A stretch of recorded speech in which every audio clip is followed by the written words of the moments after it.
Bismillahirrahmanirrahim. Assalamualaikum warahmatullahi wabarakatuh. Halo YouTube, selamat datang di channel Adam Diedo. Semoga kita semua selalu dalam keadaan sehat dan baik. Pada video kali ini, kita akan coba memahami part of speech. Namun sebelum itu ada baiknya subscribe channel Adam Diedo terlebih dahulu. Apabila belum, berikut beserta dengan tombol loncengnya agar Anda tidak ketinggalan dengan video-video terbaru dan menarik dari kami. Beri pendapat Anda pada kolom komentar, lalu tekan tombol jempol ke atas jika Anda suka dengan video ini. Ingat selalu, share video ini ke seluruh sosial media Anda agar kami bahagia. Part of speech adalah bagian dalam grammar bahasa Inggris berupa klasifikasi kata-kata yang dibagi menjadi beberapa kategori berdasarkan peran serta fungsi dalam struktur sebuah kalimat.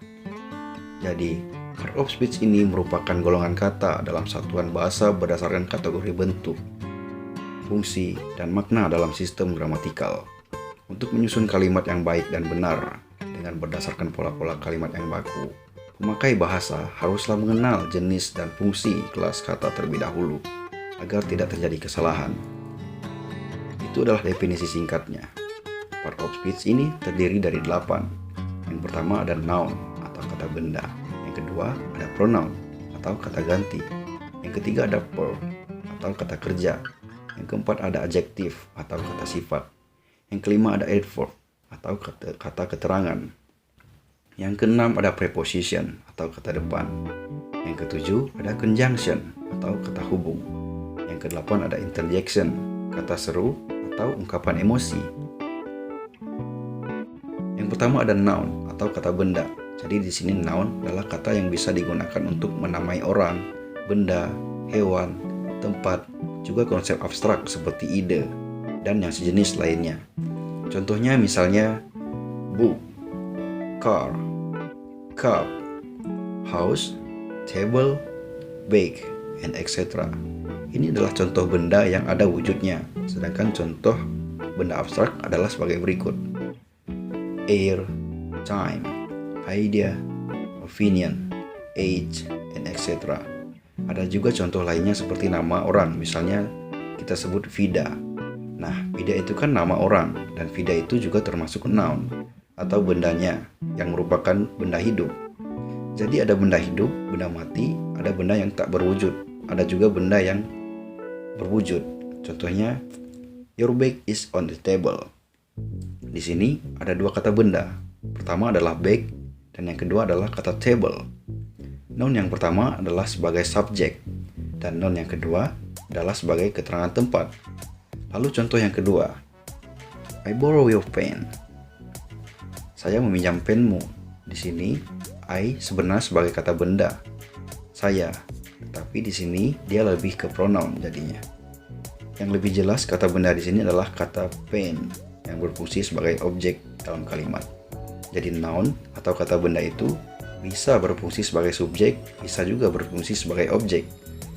Lebih lanjut lagi mengenai noun ini, kami akan menjelaskan dalam video tersendiri. Kemudian yang kedua, ada pronoun atau kata ganti. Biasanya digunakan untuk menggantikan noun, karena salah satu manfaat mempelajari part of speech ini adalah untuk menghindari terjadinya pengulangan kata. Contoh pronoun adalah I, you, she, he, this, those, and etc.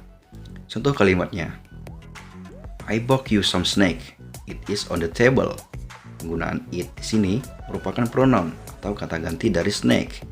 Jadi, kita tidak perlu mengulangi kata snake pada kalimat berikutnya karena dapat digantikan dengan pronoun atau it yang merupakan kata ganti benda snake yang ada di depan. Contoh berikutnya adalah my friend Putra is a lawyer. He lives in Jakarta. Nah, di sini he digunakan untuk menggantikan kata putra, sekaligus juga menggantikan kata my friend, dan juga menggantikan kata lawyer. Jadi, he menggantikan orang yang bernama Putra yang merupakan teman saya. Jadi pada kalimat selanjutnya kita tidak perlu mengulangi namanya lagi atau mengulangi kata temanku lagi dalam kalimat berikutnya.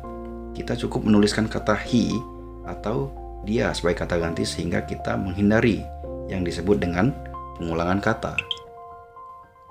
Selanjutnya ada verb atau kata yang kita kenal kata kerja.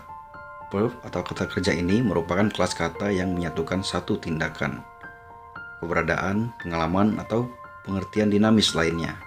Jenis kata ini umumnya menjadi predikat dalam suatu frasa atau kalimat. Ada berbagai macam verb, maka untuk itu kami akan menjelaskan pada video khusus untuk membahas mengenai verb secara lebih mendalam, dan linknya akan kami sertakan dalam kolom deskripsi. Untuk contoh dari verb atau kata kerja adalah walk, sing, talk, play, write, run, hit, walk, touch, and etc.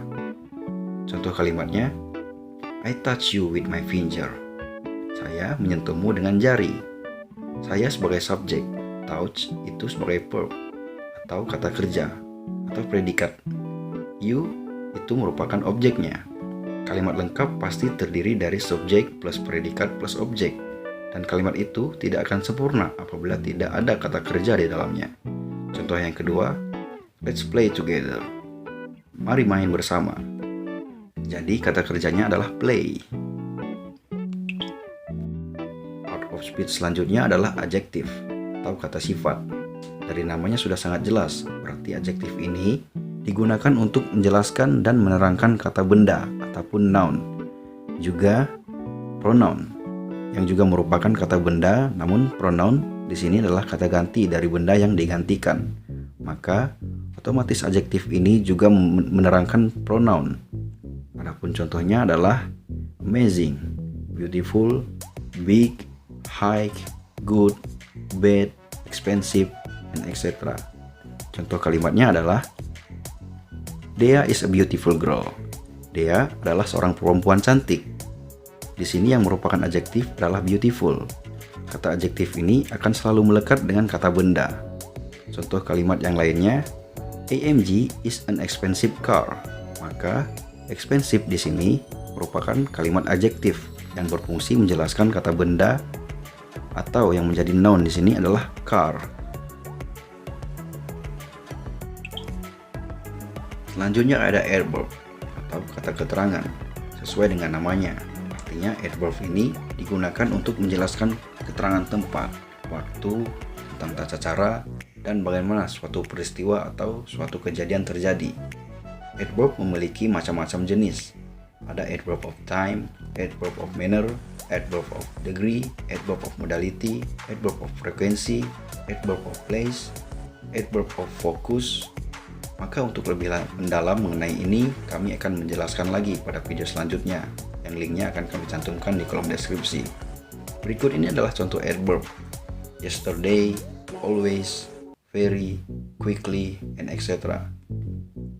Di sini sudah jelas bahwa yesterday adalah merupakan adverb of time, dan always merupakan adverb of frequency. Quickly merupakan adverb of manner, sedangkan very termasuk ke dalam kelompok adverb of degree. Tentu kita akan membahasnya dalam video tersendiri nanti agar lebih fokus lagi. Berikut ini adalah contoh kalimatnya. Gerard finally told me what happened yesterday. Maka di sini kata yesterday merupakan kata keterangan waktu atau adverb of time. Contoh lainnya, I will totally support you. Maka di sini kata totally merupakan adverb of degree. Berikutnya adalah preposition atau kata depan. Sesuai artinya, maka preposition adalah kata depan. Jadi part of speech ini biasanya dikombinasikan dengan noun, kata benda, atau juga kata ganti benda untuk membentuk phrase yang menerangkan verb, noun, pronoun, ataupun adjective. Di sini contohnya adalah in, at, on, by, of, and etc. Contoh kalimatnya adalah Dea drink a cup of coffee. Maka di sini of adalah berperan sebagai preposition. I put the glass on the table. Saya meletakkan gelas di atas meja. Maka di sini kata on atau kata di atas meja merupakan kata depan atau preposisi. I passed my holiday at Puncak. Saya melewatkan liburan saya di Puncak. Di sini kata at merupakan preposition.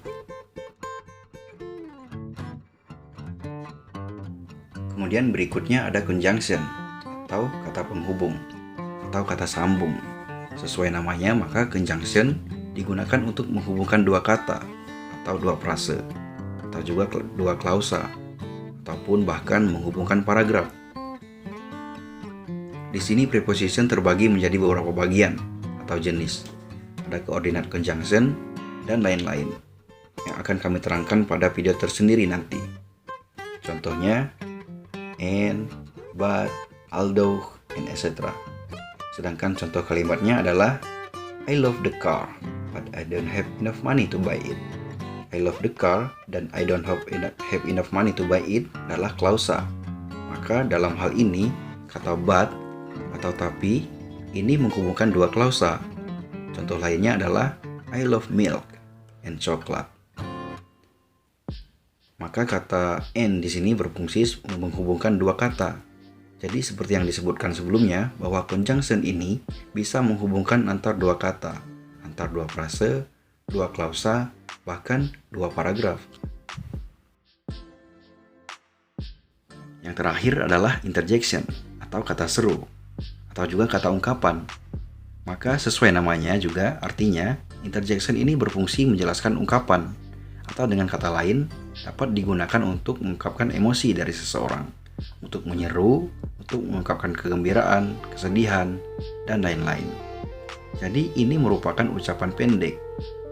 Contoh kalimatnya adalah well, oh my god, oops, hurry, bravo, wow, and etc. Contoh kalimatnya adalah wow, this penthouse is so amazing. Jadi kata wow itu merupakan ungkapan emosi dari seseorang. Contoh lainnya, hurry, we are going on holiday. Maka kata hurry di sini menunjukkan rasa senang untuk kegembiraan karena mereka ataupun dia akan pergi liburan. Jadi interjection merupakan ungkapan singkat yang diucapkan seseorang untuk mengekspresikan emosinya.